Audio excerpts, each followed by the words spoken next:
Locked in a freezer, she endured abuse, but no one knew who she really was.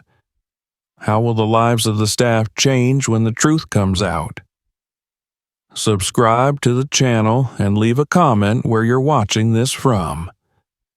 Jennifer adjusted her glasses and stared out the window of her mother's penthouse, the sprawling cityscape glittering below. From this height, the world seemed almost serene, removed from the harsh realities she'd come to know about her family's business. For the 100th time that day, she reread the anonymous complaints she had discovered about their supermarket chain. Employees speaking out about toxic work environments, discrimination, and unfair treatment. It was all there, in stark detail. These weren't isolated incidents, they painted a pattern, one she could no longer ignore. Her mother, Loretta, had built the company from the ground up. As a black woman in the corporate world, Loretta had faced monumental challenges, but her determination and brilliance had turned a single store into a nationwide empire. Jennifer had always admired her mother's accomplishments, yet she couldn't shake the gnawing feeling that the business might have lost its way. What good was success, Jennifer thought, if it came at the expense of fairness and humanity? Jennifer turned back to the kitchen table, where her laptop and a pile of papers lay scattered. She had spent weeks compiling reports, trying to understand where the problems originated. Patterns emerged, pointing to specific regions and managers. One name stood out in particular: Randall, the warehouse manager at their mid-sized branch in Crestfield. Complaints about him were especially damning. Employees described him as manipulative, dismissive, and overtly biased against minority workers. Jennifer couldn't stand the thought of such behavior festering within her family's company. The thought made her stomach twist. This wasn't what her mother had fought for. Loretta had always spoken about equality and empowerment. But as the company grew, it seemed those ideals had become diluted. Jennifer knew she had to act, but her options felt limited. If she brought this up directly with Loretta or the corporate team, it would turn into another bureaucratic affair. The company's PR machine would spin up, but the root of the problem might never be addressed. No, she decided, this required a more hands-on approach. Jennifer pulled her hair into a loose ponytail and stared at her reflection in the window. She looked every inch the corporate executive in training. Sharp blazer, neatly styled curls, understated jewelry. That image wouldn't work where she was going. She needed to blend in, to experience what the employees experienced without the shield of her name or position. It was a risk, and perhaps an unnecessary one, but it felt like the only way to uncover the truth. When she explained her plan to her mother that evening, it was met with immediate resistance. "Jennifer, absolutely not," Loretta said, pacing the length of their opulent living room. Her voice was firm, but there was a flicker of worry in her eyes.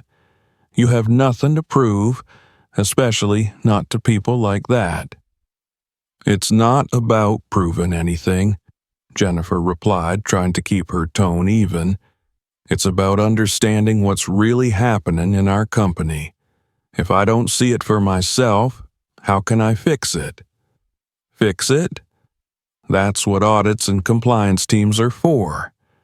Do you know what those people will do to you if they think you're just some ordinary worker? Loretta's voice cracked slightly. "I built this company so you wouldn't have to face what I faced." Jennifer softened. She knew her mother's protective instincts came from a place of love, but they also blinded her to the reality of what was happening on the ground. "And I'm grateful for everything you've done, Mom. But if we let this slide, we're no better than the people who made it hard for you. This company is supposed to stand for something more." Loretta sighed and sank into a leathern armchair, rubbing her temples. "You're stubborn, just like your father." Jennifer smiled faintly. "I'll take that as a compliment." After an agonizingly long pause, Loretta finally nodded. "Fine, but I want regular updates. And if anything feels off, you call me. Understood?" "Understood," Jennifer said. Relief washed over her, but it was tinged with apprehension. The easy part was over. Now came the hard part. The next week was a blur of preparation. Jennifer stripped away the trappings of her usual life, her designer clothes, her carefully curated LinkedIn profile, even her last name. She became Jane Miller, a recent transplant to Crestfield looking for steady work. The branch she had chosen was far enough from her usual social circles to avoid recognition, but it was also one of the most problematic in terms of employee complaints. The interview process was brief and perfunctory. Randall, the warehouse manager, barely looked at her as he asked a few token questions. "Ever worked in a warehouse before?" he asked, his tone skeptical. "No, but I'm a fast learner," Jennifer said, forcing a polite smile. Randall snorted. "We'll see about that." He hired her on the spot, not because he was impressed, but because the branch was short-staffed. As Jennifer left the office, she caught his dismissive glance, as if he already regretted his decision. Her first day arrived quickly. Jennifer, dressed in plain jeans, a simple shirt, and sturdy boots. Her usual polished appearance was gone, replaced with a deliberately unremarkable look. She arrived early, determined to make a good impression, but the warehouse already buzzed with activity. Workers moved briskly, stacking boxes, checking inventory, and shouting over the hum of machinery. Jennifer introduced herself to a few colleagues, but the responses were tepid at best. Most of them nodded curtly before returning to their tasks. She noticed a young woman with kind eyes, Ellie, working at a nearby register. Ellie offered a small smile, but even she seemed wary. The atmosphere was tense, almost oppressive. Randall loomed large over the warehouse, barking orders and making snide comments. He seemed to take a particular interest in Jennifer, watching her every move with a critical eye. When she struggled with a heavy box, he shook his head and muttered, "Figures." Jennifer gritted her teeth but said nothing. She knew she had to play the part, to endure whatever came her way if she wanted to uncover the truth. By the end of the day, her muscles ached and her spirits were low. The work was grueling, but it wasn't just the physical toll that wore her down, it was the subtle, pervasive hostility. She had expected challenges, but she hadn't anticipated how deeply the environment would affect her. As she lay in bed that night, staring at the ceiling of her modest rental apartment, she replayed the day's events in her mind. Every offhand remark, every dismissive glance felt like a small cut. She had thought she was prepared for this, but the reality was harsher than she'd imagined. Still, Jennifer reminded herself why she was here. This wasn't just about her. It was about the employees who didn't have the luxury of walking away. If she could endure this, if she could find a way to make things better, it would all be worth it. Tomorrow, she vowed, she would push through. Tomorrow, she would get one step closer to the truth. Jennifer arrived early on her second day, her boots crunching against the thin layer of frost that had settled on the pavement overnight. The warehouse loomed ahead, its faded sign and worn facade a stark contrast to the sleek corporate offices she was used to. Inside, the air was thick with the smells of cardboard, grease, and faintly spoiled produce. She tugged her jacket closer as a chill, both physical and psychological, settled over her. The warehouse was already alive with activity. Workers moved with a practiced rhythm, stacking boxes and scanning barcodes with the efficiency of people who had done this for years. Jennifer, still new to the environment, felt like an intruder disrupting their flow. She tried to stay out of the way, but the narrow aisles and the sheer volume of tasks made it impossible. Her supervisor for the day was Greg, a gruff, middle-aged man with a permanent scowl etched into his face. He handed her a clipboard with a list of items to be stocked and pointed vaguely toward the back of the warehouse. "Start there," he said, not bothering to make eye contact, "and don't screw up." Jennifer nodded and headed to the designated area, her shoulders squared with determination. The task seemed simple enough: unpack boxes, check the inventory, and organize items on the shelves. But as she began, she quickly realized that simplicity didn't equate to ease. The boxes were heavy, the shelves poorly labeled, and the equipment outdated. Within an hour, her back ached, and her hands were sore from wrestling with stubborn packaging tape. By mid-morning, Jennifer had started to find a rhythm. She moved through her tasks methodically, making mental notes about inefficiencies in the system. The warehouse's disorganization wasn't just inconvenient, it was dangerous. Stacks of boxes teetered precariously, and pathways were cluttered with loose items. She wondered how often accidents occurred and whether they were ever reported. As she worked, she couldn't ignore the way her presence seemed to disrupt the other employees. Conversations would stop abruptly when she walked by, and she often caught people glancing at her with a mix of curiosity and disdain. It wasn't overt hostility, at least not yet, but it was enough to make her feel unwelcome. One worker, a wiry man with a sharp face named Tim, made no effort to hide his disdain. "You're moving too slow," he said as he passed her, his voice dripping with sarcasm. "Thought you'd be better at this kind of work." Jennifer bit her tongue, refusing to rise to the bait. She reminded herself of her mission and focused on her work, but the comment stung. It wasn't the first time she'd heard something like that in her life, but hearing it here, in this setting, felt particularly cruel. Ellie, the cashier Jennifer had noticed the day before, approached her during a brief lull. "Hey," Ellie said softly, glancing around to make sure no one else was listening. "You're doing fine. Don't let them get to you." Jennifer managed a small smile. "Thanks. I guess I'm just not used to this yet." Ellie nodded.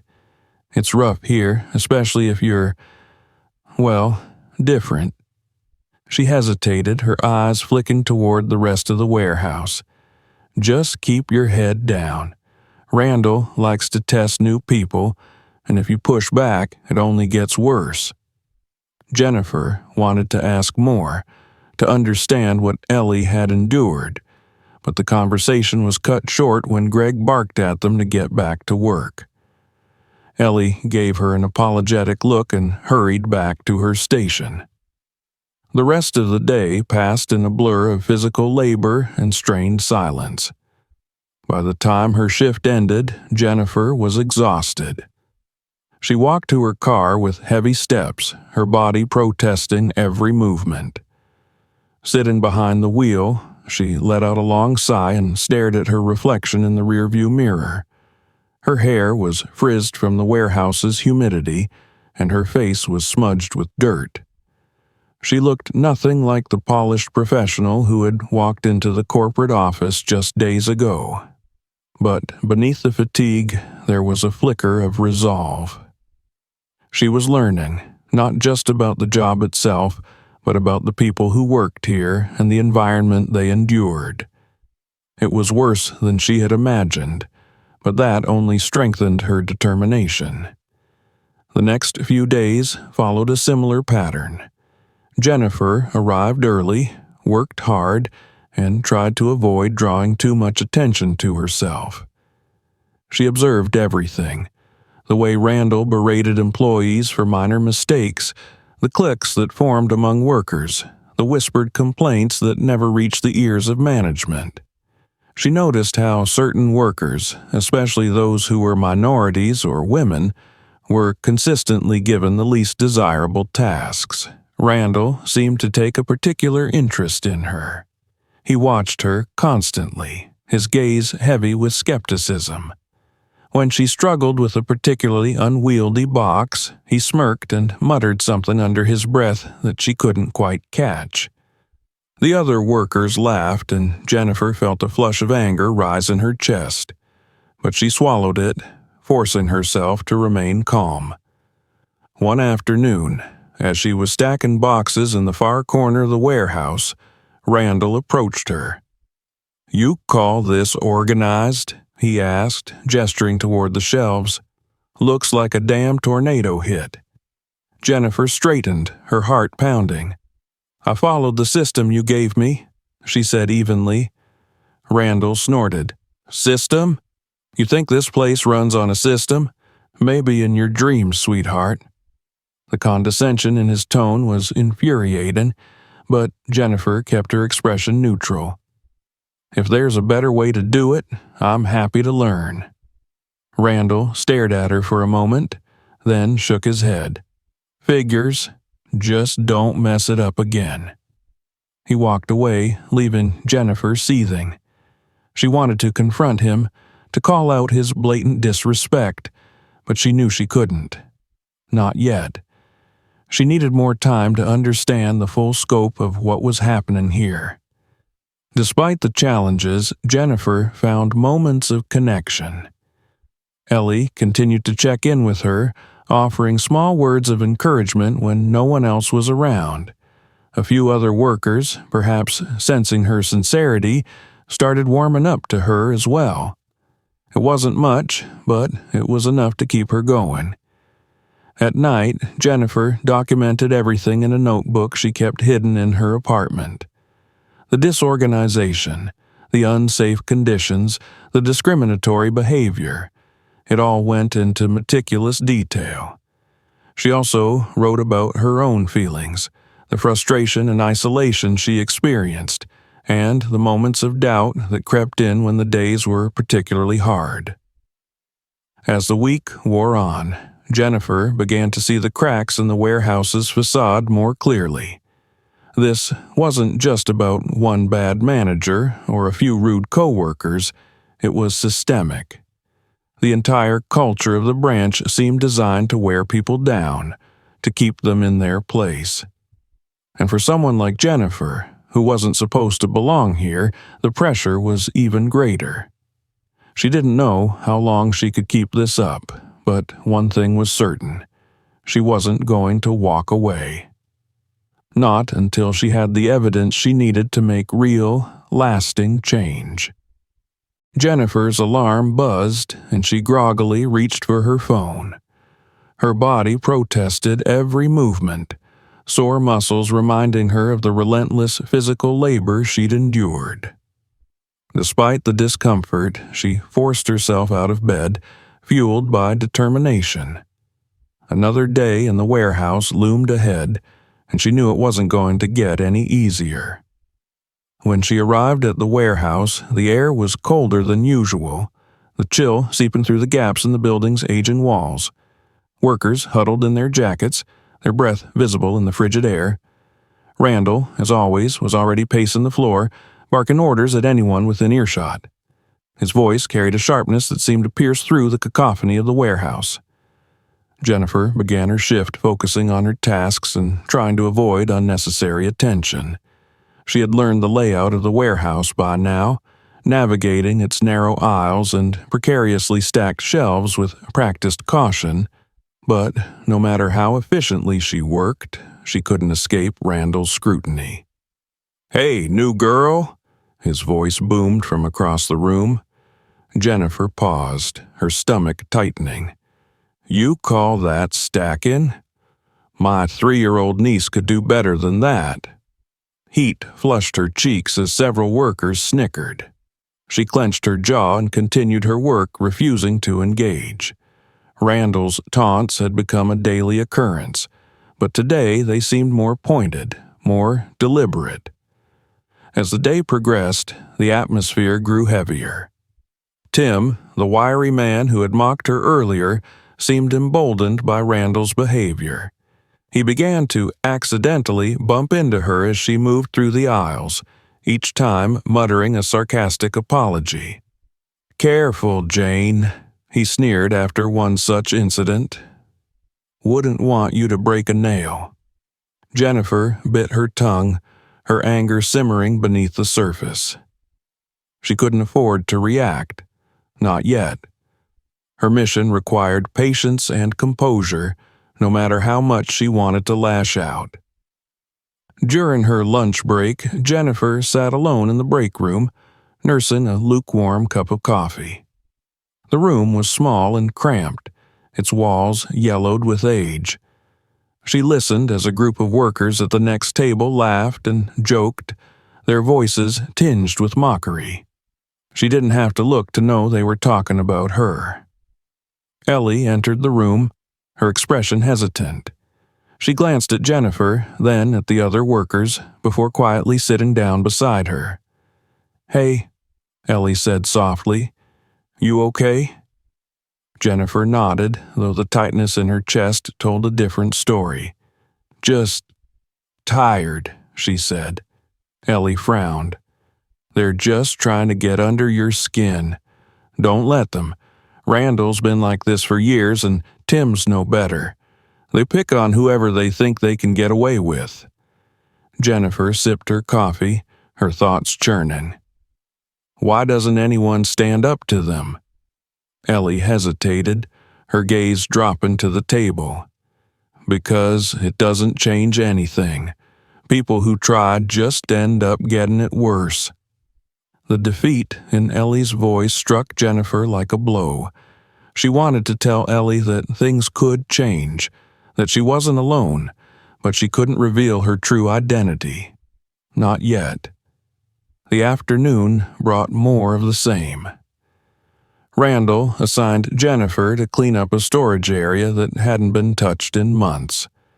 The space was cluttered with dust-covered boxes, broken pallets, and discarded items.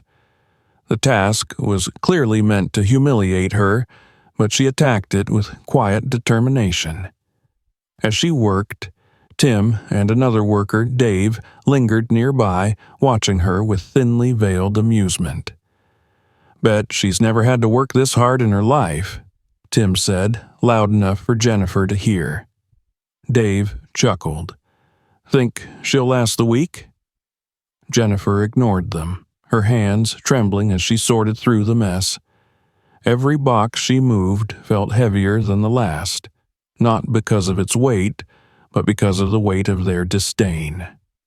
By the time she finished, her back ached and her clothes were streaked with grime. She stepped back to assess her work, pride flickering briefly at the now organized space. But before she could savor the moment, Randall appeared. "About time," he said, his tone dripping with condescension. "You took long enough." Jennifer's jaw tightened. "It was a lot of work," she said evenly. Randall smirked. "Excuses don't get the job done, sweetheart. Next time, try a little harder." The humiliation burned in her chest as she watched him walk away. She wanted to scream, to demand respect, but she forced herself to stay silent. She couldn't afford to let her emotions betray her. The breaking point came later that day. Jennifer was tasked with unloading a shipment of frozen goods, a job typically reserved for 2 or 3 workers.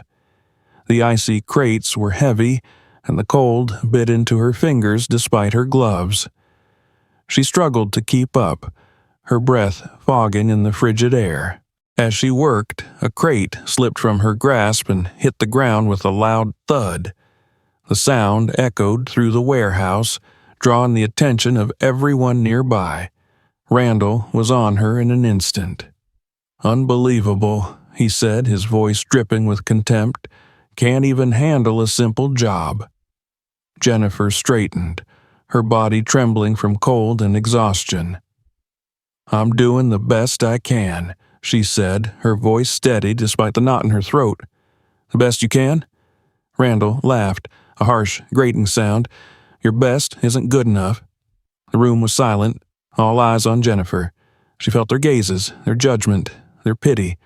Her heart pounded, her anger bubbling dangerously close to the surface. "Then maybe you should give me proper support," she said, the words slipping out before she could stop them. Randall's eyes narrowed. "Support? You want support? How about you stop whining and do your damn job?" The tension in the air was palpable as Jennifer stared at him, her fists clenched at her sides. She wanted to fight back, to demand the respect she deserved, but she knew it would only make things worse. Instead, she turned and resumed her work, the humiliation settling over her like a heavy blanket. By the time her shift ended, Jennifer felt like she was running on fumes. She walked to her car in a daze, the events of the day replaying in her mind. Every insult, every sneer, every moment of ridicule weighed on her, threatening to crush her resolve. But as she sat behind the wheel, her hands gripping the steering wheel, she reminded herself why she was here. This wasn't just about her, it was about the people who didn't have the option to walk away. People like Ellie, who had resigned themselves to a toxic environment because they felt powerless to change it. Jennifer took a deep breath, her resolve hardening. They wanted to break her, to make her feel small, but she wouldn't let them win. Tomorrow she would return. She would endure. And she would continue to fight, even if it meant facing more humiliation. Because she wasn't just here to survive, she was here to change things.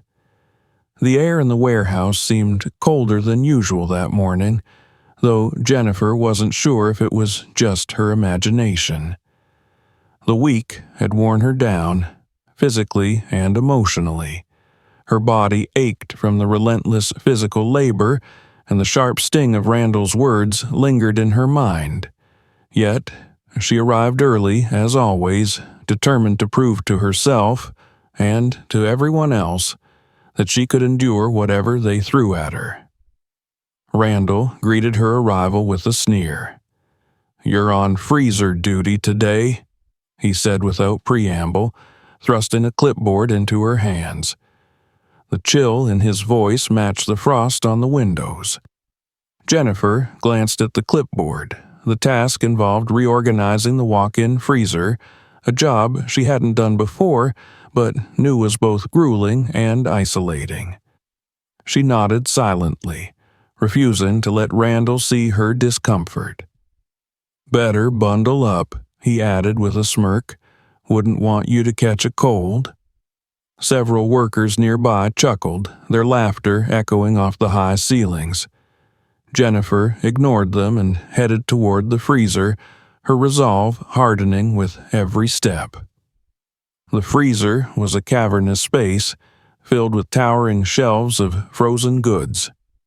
The temperature inside was brutal, the kind of cold that seeped through layers of clothing and bit at exposed skin.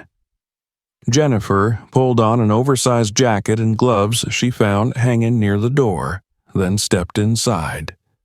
The cold hit her like a wall, stealing her breath for a moment. She exhaled slowly, watching her breath form a cloud in the icy air. The door closed behind her with a heavy thud, the sound reverberating through the space. Jennifer got to work, her movements slow and deliberate as she adjusted to the freezing conditions. She began pulling boxes from the shelves, checking their contents against the inventory list on her clipboard. Her fingers stiffened in the cold, making even the simplest tasks difficult. The boxes were heavy, and some were stacked haphazardly, forcing her to climb awkwardly to reach them. Hours passed, the monotony broken only by the hum of the freezer's machinery. Jennifer's body grew numb, her fingers and toes losing sensation despite the gloves and thick socks she wore. The cold was relentless, a constant presence that sapped her strength and tested her endurance. She was so focused on her work that she didn't hear the door open behind her. When she finally turned, she was startled to see Randall standing there, a smug expression on his face. "Still at it, huh?" he said, leaning casually against the doorframe. Jennifer straightened, her breath forming clouds in the air. "Just doing my job," she said, her voice steady despite the cold. Randall chuckled. "Well, don't take all day. We've got deadlines to meet." He lingered for a moment longer, his gaze sweeping over the disorganized shelves and the boxes scattered on the floor. "You've got a lot to fix in here," he said. "Better pick up the pace." Without waiting for a response, he stepped back and pulled the door closed. The heavy thud echoed through the freezer, louder than before. Jennifer frowned, her breath catching as she heard the unmistakable click of a lock. Her stomach dropped. She rushed to the door, her gloved hands pressing against the cold metal. "Randall?" she called, her voice muffled by the thick insulation. "The door is locked." There was no response. Jennifer banged on the door, the sound dull and futile. "This isn't funny. Let me out." The silence on the other side of the door was deafening. Jennifer's heart raced as she realized the severity of the situation. She was locked in the freezer, alone, with no way to call for help. She took a deep breath, trying to calm herself. Panic wouldn't solve anything. She looked around the freezer, searching for a way to signal someone outside. There was an emergency release lever near the door, but when she pulled it, nothing happened. The mechanism was frozen solid, rendered useless by years of neglect. Her mind raced as the cold began to take its toll. She could feel her body shaking uncontrollably, her teeth chattering despite her efforts to stay calm. The gloves and jacket provided little protection against the bitter cold, and the numbness in her fingers and toes was spreading. She paced the small space, her breath forming thick clouds in the freezing air. The boxes around her seemed to loom larger, the walls of the freezer closing in. She thought of Ellie, of the kind smile that had been a rare source of comfort in this hostile place.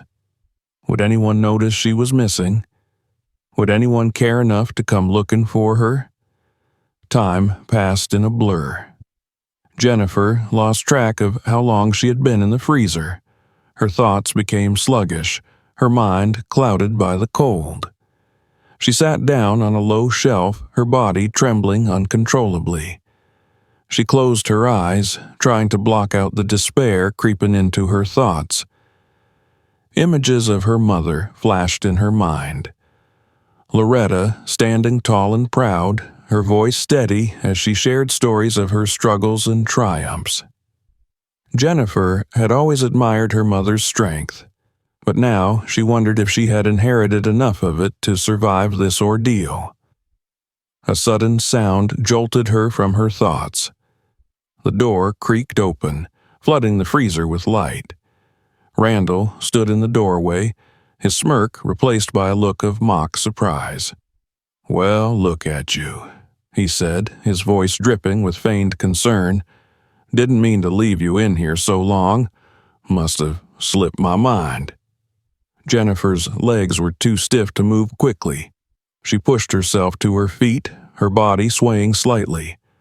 Her anger burned through the fog of cold, fueling her determination to stay upright.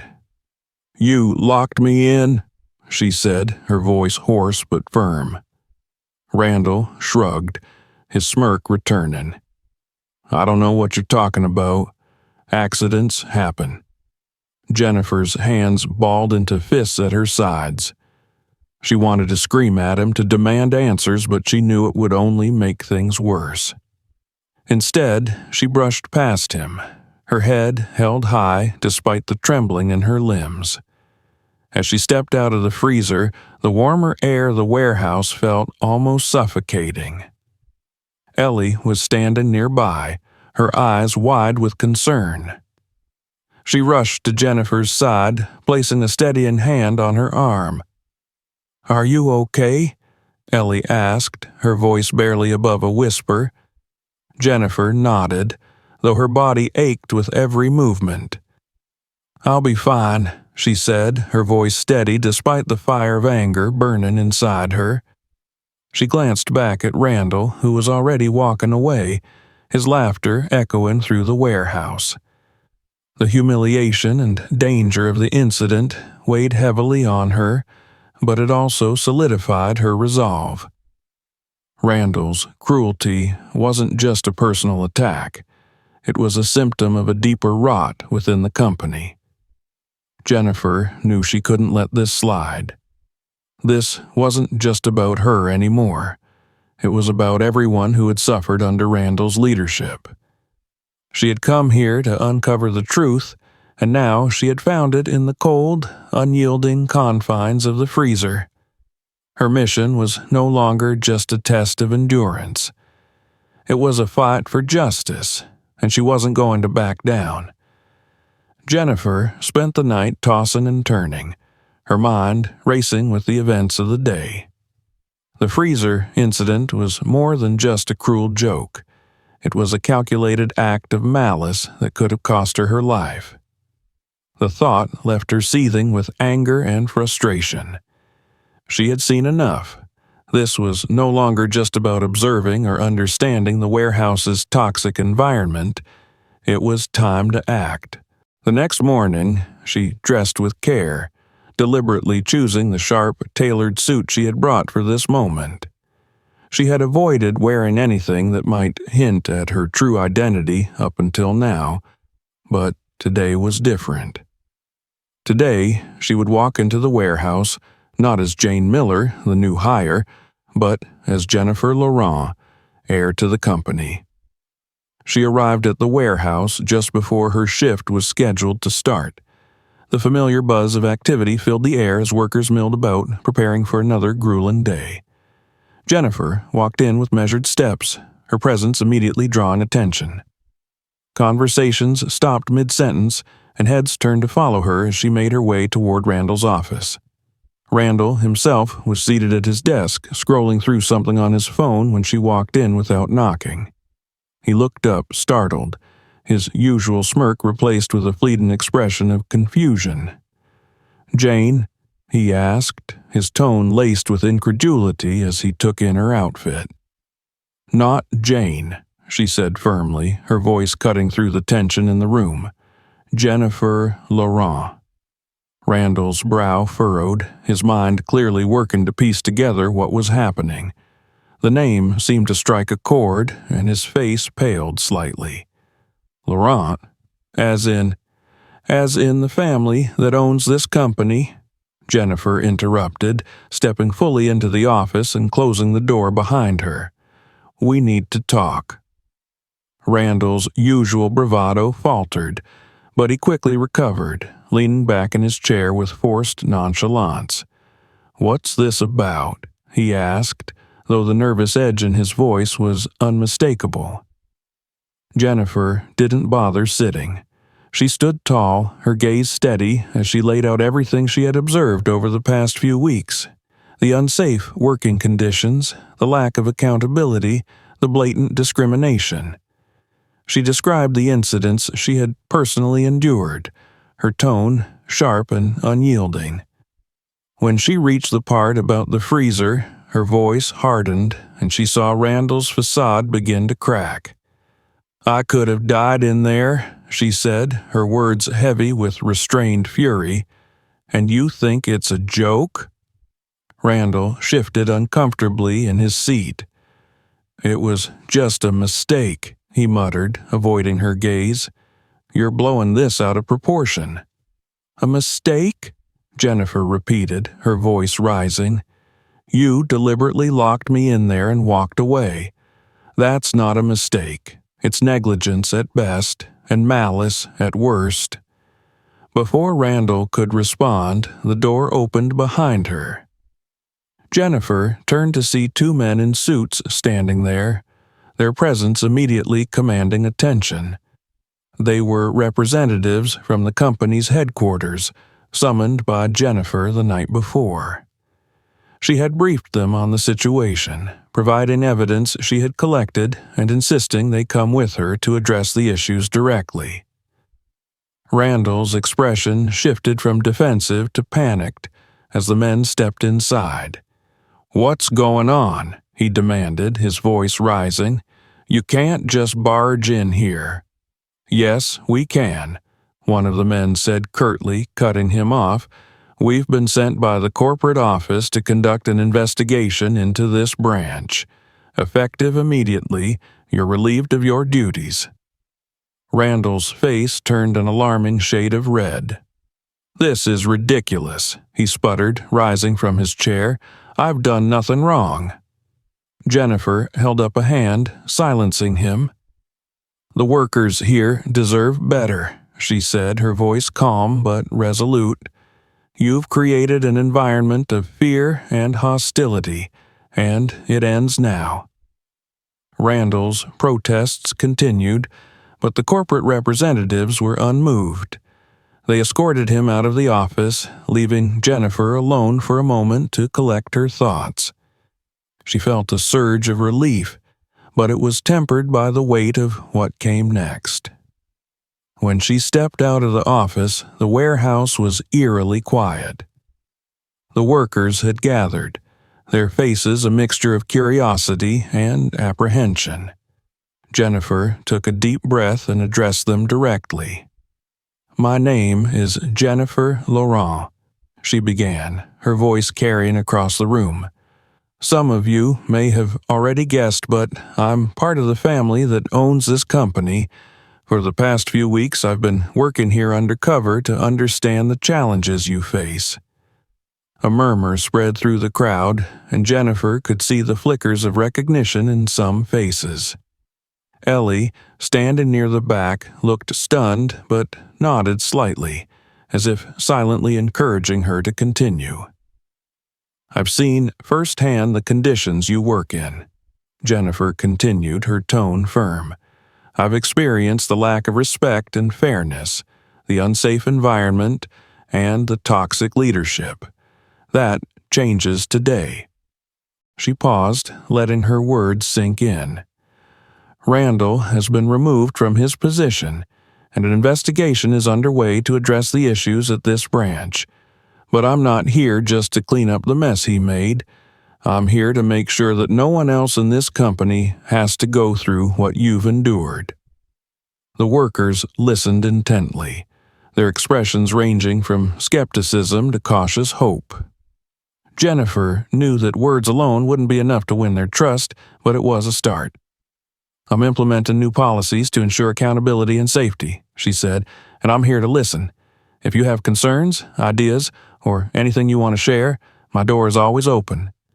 When she finished speaking, there was a moment of silence before Ellie stepped forward. "Thank you," she said softly, her voice carrying a sincerity that touched Jennifer deeply. "We've needed this for a long time." Jennifer nodded, her resolve strengthening. This was just the beginning. There was still much work to be done, but for the first time since she had set foot in the warehouse, she felt a sense of purpose that went beyond mere observation. As the workers slowly dispersed, returning to their tasks with a new sense of cautious optimism, Jennifer made her way back to the office. She had a long list of changes to implement and conversations to have, but she was ready. The fight wasn't over, but she was no longer alone in it. The days following Randall's removal were intense. The atmosphere in the warehouse shifted, charged with an energy that was both hopeful and uncertain. Jennifer spent her mornings in meetings, her afternoons walking the warehouse floor, and her evenings reviewing notes and writing reports. The investigation had officially begun, and every layer they peeled back revealed more of the entrenched dysfunction that had allowed Randall to thrive. Jennifer stood in the warehouse's office, the blinds drawn as she spoke with Tom and Brian, the corporate representatives who had accompanied her the day she revealed her true identity. They sat opposite her, a stack of files between them, their faces etched with fatigue. It had been a long week, but they were getting results. "Here are the preliminary findings," Tom said, sliding a thick folder across the desk.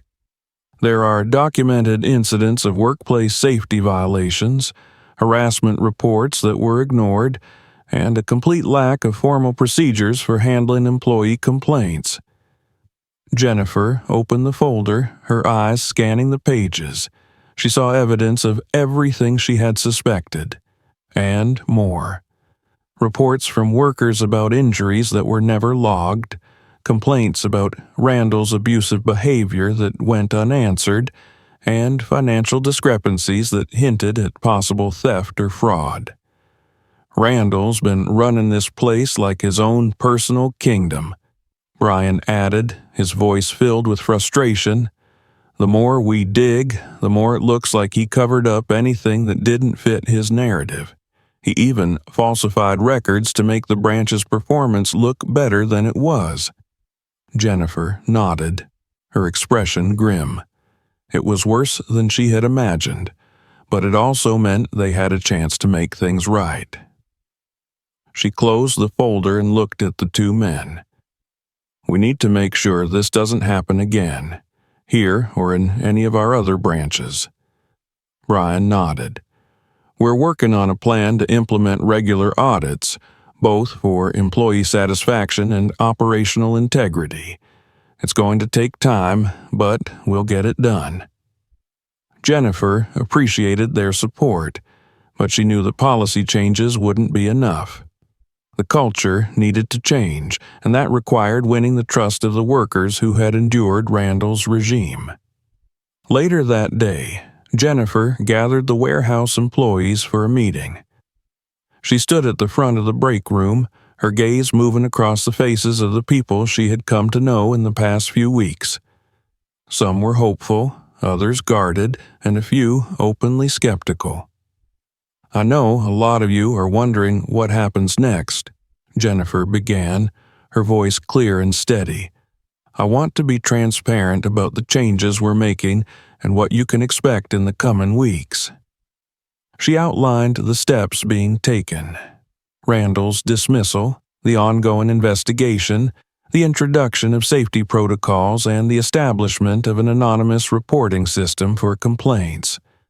She also spoke about the importance of creating a workplace where everyone felt respected and valued. "There's no excuse for the way things have been run here," she said, her eyes meeting those of the workers. "And I'm not here to tell you that everything will be fixed overnight. But I promise you this: we are committed to change. I'm committed to change." A hand went up in the back of the room. It was Tim, the wiry man who had often mocked Jennifer when she was just another worker on the floor. His expression was unreadable. "So what does that mean for us?" he asked, his voice laced with skepticism. "We've heard promises before." Jennifer took a deep breath. She knew this was coming, and she understood where the doubt came from. "It means you'll have a voice," she replied. "I know you've been let down before, and I understand that trust has to be earned. That's why I'm not just asking you to trust me, I'm asking you to hold me accountable. Hold us all accountable. We're setting up regular meetings where you can share your concerns directly with me or our corporate team." Tim crossed his arms, still looking unconvinced, but he gave a short nod. It wasn't acceptance, but it wasn't rejection either. It was a start. After the meeting, Jennifer stayed behind as the workers returned to their tasks. Ellie approached her, her face a mixture of concern and gratitude. "You're really doing it," Ellie said, her voice quiet. "You're really trying to make things better." Jennifer smiled, though it didn't quite reach her eyes. "I have to, Ellie. I've seen what you've all been through, and I can't let it continue. No one should have to work in fear." Ellie nodded, her eyes glistening. "It's just, people like Randall have been in charge for so long. It's hard to believe things will really change." Jennifer placed a hand on Ellie's shoulder. "I know, and it will take time. But we're going to get there. Together." As the week went on, Jennifer met individually with several employees, listening to their stories and concerns. The sessions were often raw, filled with frustration, sadness, and even anger. Many workers spoke of the fear they felt under Randall's leadership, the constant worry that one misstep would lead to punishment or even termination. Some described injuries that had gone untreated because they were too afraid to report them. Jennifer documented everything, her heart growing heavier with each story. She knew that change wouldn't come easy, and that for many, the scars left by Randall's actions would take time to heal. She also began to see the small moments of hope. Ellie started to speak up more, offering suggestions for improving workflow and safety protocols. Greg, the gruff supervisor who had initially seemed indifferent to her presence, approached her with ideas on how to better organize the warehouse to prevent accidents. And then there was Tim. He was still wary, still skeptical, but Jennifer noticed a shift in his attitude. One afternoon, as she was reviewing inventory in the back, Tim approached her. "Hey," he said, his voice lacking its usual edge. I wanted to say that maybe I was wrong about you. You're actually trying to help." Jennifer looked up, surprised but grateful. "Thanks, Tim. That means a lot." He nodded, awkwardly scratching the back of his neck. "Yeah, well, we'll see how it goes. But I'm willing to give it a chance." It was a small victory, but it felt monumental. Jennifer knew that changing the culture of the warehouse and the company as a whole would be a long journey, but moments like this made her believe it was possible. As the investigation progressed, the extent of Randall's wrongdoing became clearer. The corporate representatives worked tirelessly to gather evidence, and soon they had enough to justify not only his firing, but also potential legal action. Jennifer knew that holding Randall accountable was crucial, not just for justice, but to show the workers that they were serious about change. On the day that Randall was officially served with notice of the investigation's findings, Jennifer stood outside the warehouse, watching as he was escorted from the premises.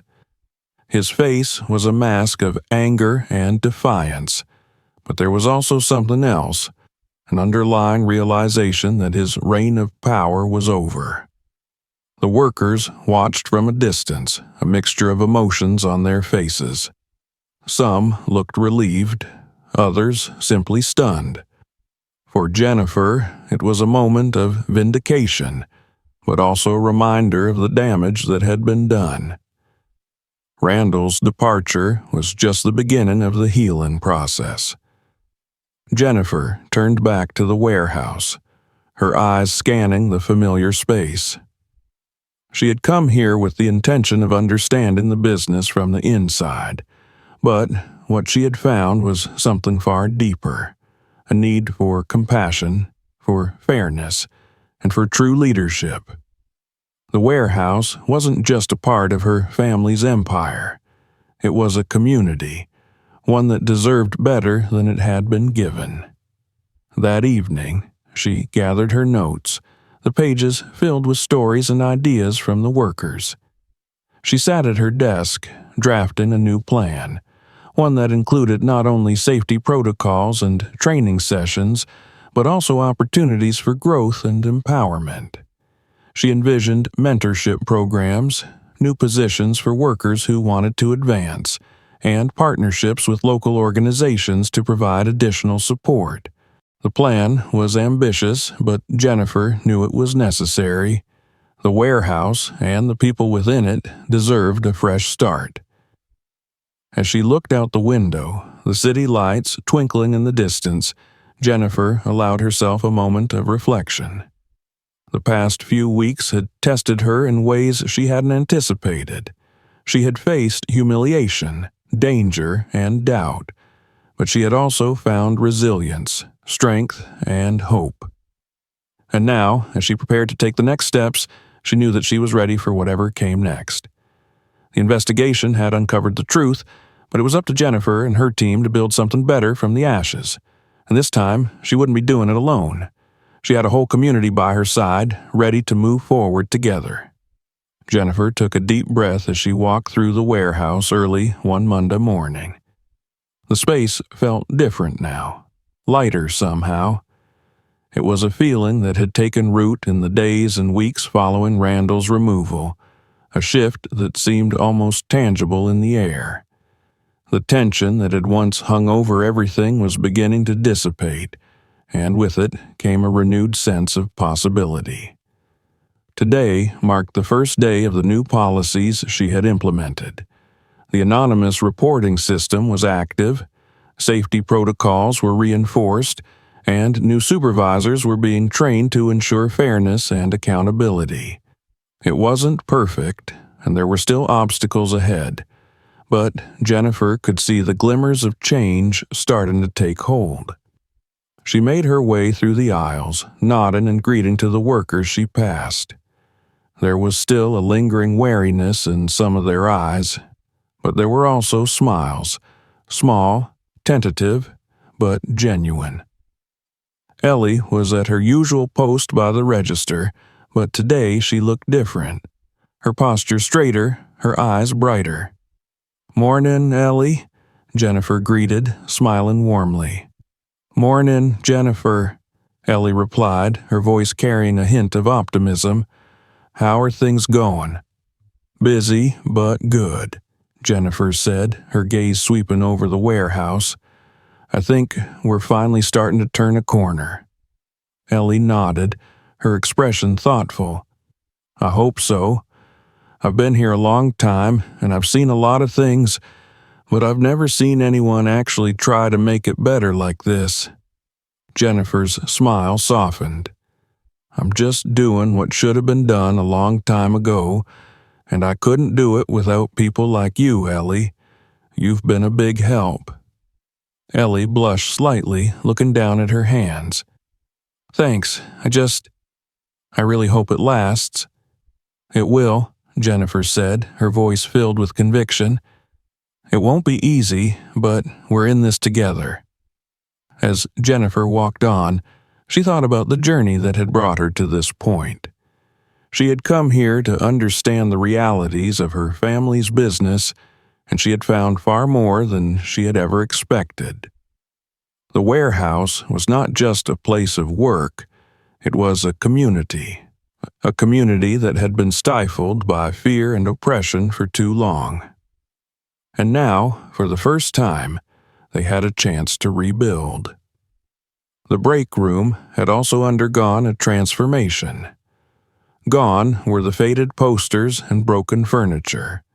In their place were new chairs, a fresh coat of paint, and a bulletin board filled with updates and announcements.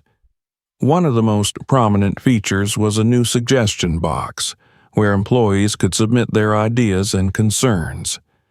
It wasn't just for show. Jennifer made sure that everyone knew she would personally review each submission.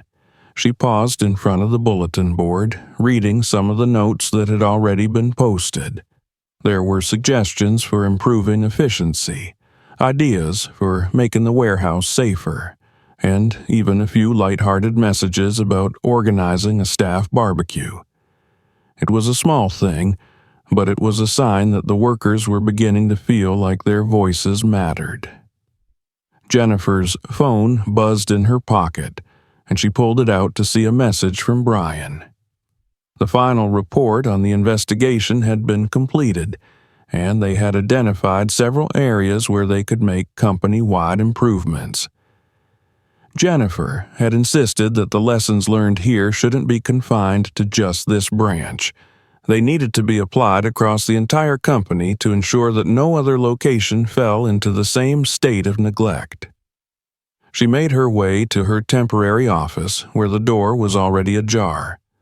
Greg, the gruff supervisor who had once been indifferent to her presence, was waiting for her. He stood as she entered, his face lined with concern.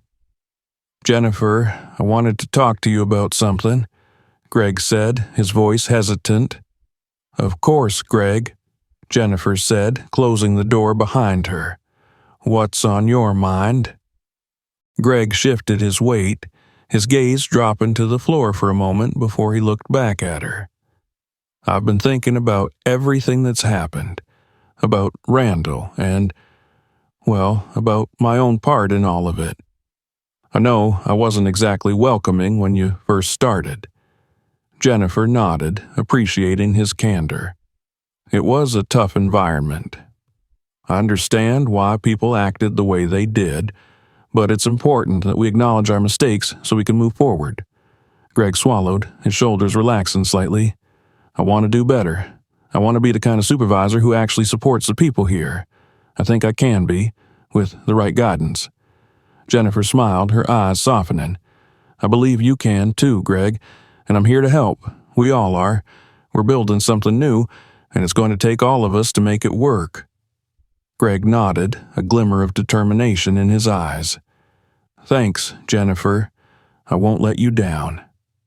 As Greg left the office, Jennifer sat at her desk, her thoughts swirling. The transformation of the warehouse wasn't just about physical changes.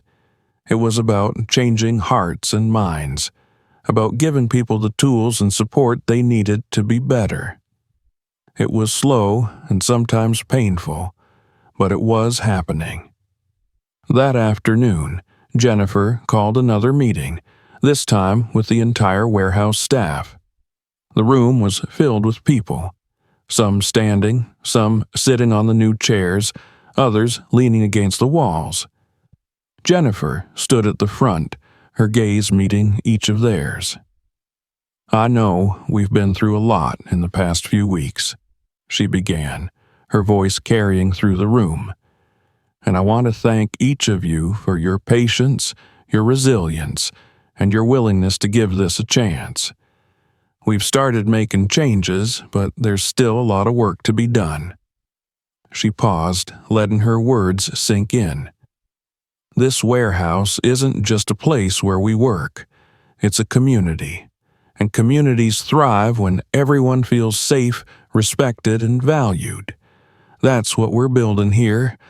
A place where every one of you has a voice, where your ideas matter, and where you can come to work without fear." Jennifer noticed a few nods and even a smile or two. She continued, "I know that change can be difficult, and I know that some of you may still have doubts. That's okay. I'm not asking you to trust me blindly. I'm asking you to watch what we do. Hold us accountable. Tell us when something isn't working. And together, we'll make this a place we can all be proud of." When the meeting ended, there was an energy in the room that hadn't been there before. Workers lingered, talking among themselves, their conversations filled with a renewed sense of purpose. Jennifer watched them, her heart swelling with hope. It was a long road ahead, but she was confident they were headed in the right direction. That evening, as the sun dipped below the horizon and the warehouse emptied out, Jennifer found herself alone in the break room. She walked over to the suggestion box and opened it, pulling out a stack of notes. There were suggestions about workflow, safety measures, and one that simply read, "Thank you for listening." Jennifer smiled, her heart warmed by the simple message. She had come here with the intention of understanding the business from the ground up, but she had found something far more meaningful. This wasn't just about improving efficiency or increasing profits. It was about building a culture of respect, compassion, and empowerment. She knew there would be setbacks, that not everyone would be convinced, and that the road ahead would be challenging. But she was ready. She had a team beside her, a team that believed in the vision she was trying to create. Jennifer closed the suggestion box, her resolve renewed. The warehouse was just one part of the company, but it was a start. And from this start, she knew they could build something incredible. Together. The journey was far from over, but for the first time in a long time, she felt that they were on the path to something better. A new beginning. Thank you for watching to the end. Subscribe to the channel so you don't miss new stories, and check out other videos that are already waiting for you. If this story touched you, please share it with your friends. See you in the next issue.